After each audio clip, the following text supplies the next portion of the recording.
पिछले ही हफ्ते ये खबर सामने आई थी कि आंध्र प्रदेश की सरकार गौतम अडानी के साथ सोलर एनर्जी प्रोजेक्ट कॉन्ट्रैक्ट को कैंसिल कर देगी। अडानी ग्रुप पर अमेरिका में रिश्वत लेने के आरोपों के बीच ये खबर सामने आई थी, लेकिन सरकार के लिए फैसला लेना आसान नहीं होगा, क्योंकि अगर सरकार अडानी ग्रुप पर 7,000 मेगावाट के सोलर प्रोजेक्ट पर बैन लगाती है तो उसे दूसरे ऑप्शंस के लिए या तो 2100 करोड़ रुपए का जुर्माना भरना होगा या फिर 1.61 लाख करोड़ रुपए का बिजली का बिल चुकाना होगा।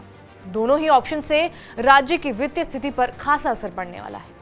प्रदेश के मुख्यमंत्री चंद्रबाबू नायडू खुद अडानी ग्रुप के साथ 7,000 मेगावाट सोलर एनर्जी प्रोजेक्ट को लेकर समीक्षा कर रहे हैं, जिसमें विरोधी वाईएस जगनमोहन रेड्डी और अडानी ग्रीन एनर्जी लिमिटेड के खिलाफ 1,750 करोड़ रुपए के कथित रिश्वत के आरोप भी शामिल हैं।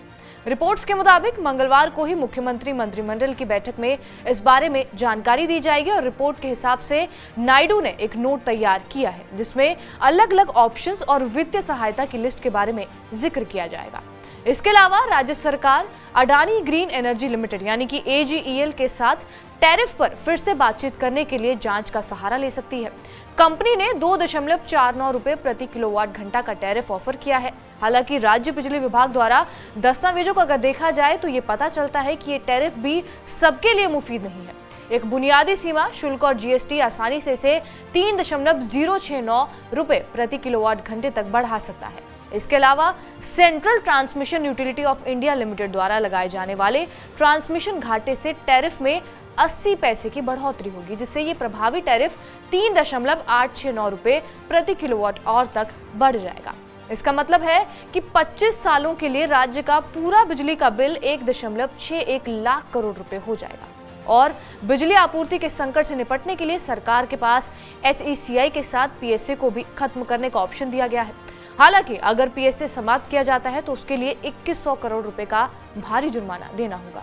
दो कंपनियां जो इस पूरे मामले में विवादों में घिरी हुई हैं वो हैं अडानी ग्रीन और एज्योर पावर लिमिटेड। इन दोनों कंपनियों को जून 2020 में लेटर ऑफ अवार्ड जारी किया गया था और इन कंपनियों ने solar energy corporation of India के साथ पावर परचेज एग्रीमेंट पर साइन किए थे।